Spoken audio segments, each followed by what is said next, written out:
These are proper form muscle-ups. Essentially, a muscle-up is a pull-up followed by a front dip. As we already know, these are pull-ups. We haven't seen these yet, but they're called front dips. The most difficult part of a muscle-up is the transition from the pull-up into the front dip, which we show here.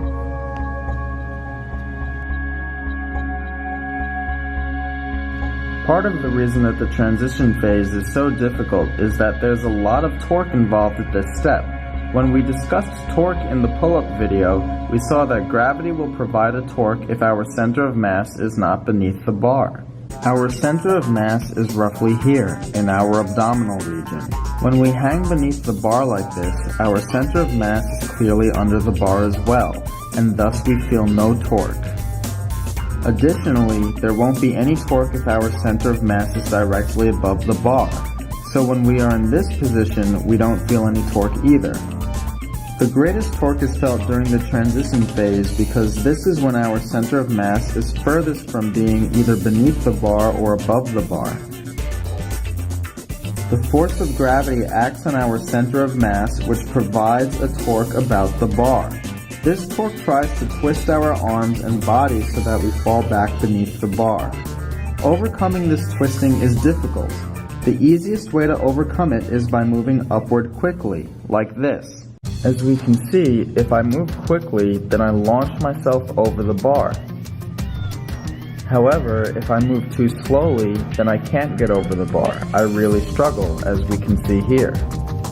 If we move upward quickly, then when we reach the transition phase, our muscles won't have to be very engaged in order to get over the bar, as we see here. However, if we move upward slowly, then when we reach the transition phase, our muscles will have to be very engaged in order to get over the bar. So how can we understand this conceptually? Let's draw an analogy with this water bottle.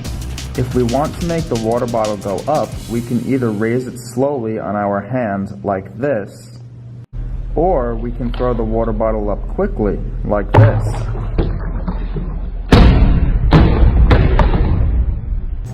When lifting the water bottle slowly, our arm has to be engaged the entire time, so if you feel your arm muscles, they'll be tense.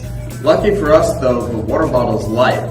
So now, if we try and lift our bodies, we're much heavier than the water bottle, and that'll be obviously much more difficult. When throwing the water bottle up like this, our arm muscles only have to be engaged until about here when we let go of the water bottle. But after that, the water bottle continues upwards without us having to provide any force.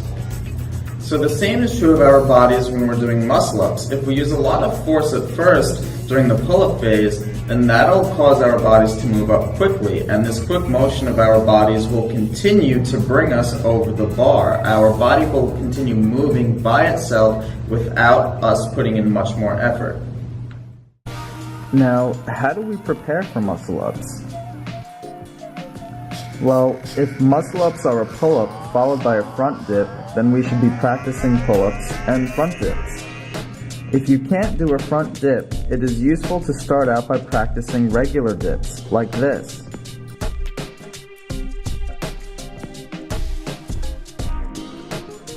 If you want to perform a muscle-up, you might have to be able to perform 15 to 20 proper form pull-ups and dips before being able to do so.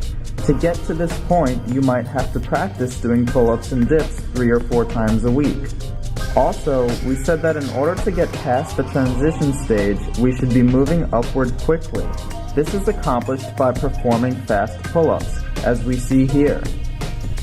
In order to maintain a proper form when practicing fast pull-ups, a strong core will help to stabilize you against the torque that you'll be feeling. This is the same torque that we discussed during the pull-up video. However, in the pull-up video, we were moving upwards in a slow and controlled manner like this. Now, we are moving upwards in a fast and controlled manner like this. The fast motion will cause our bodies to rotate quickly. In order to prevent ourselves from jostling all over the place, our abs need to be able to stabilize us. Okay, So now we know what we need to practice for muscle ups. We should practice regular pull-ups like these. We should also practice regular dips. Once we're comfortable with regular dips, we should practice front dips. To help us with the transition phase in the muscle up, we should practice fast pull-ups. And finally, to keep us stable while doing fast pull-ups, we should work on our abs. When practicing for muscle ups, doing crunches will suffice. This move here is called the front lever, which we'll discuss in a later video. Finally, it's likely that when you start doing muscle ups, you will get over the bar with one arm at a time like this. This is improper form, which can lead to injury. Because of this, before you're able to do a proper muscle up, it would be better for your joints if you kept practicing proper form pull-ups and proper form dips, rather than practicing improper form muscle ups. Alright everybody, that is a wrap for this video. I hope that you all enjoyed it, and if you did, please hit the like and subscribe buttons below. Next time we'll be talking about pull-up variations, and until I see you again next time, Gym Nerdz, out.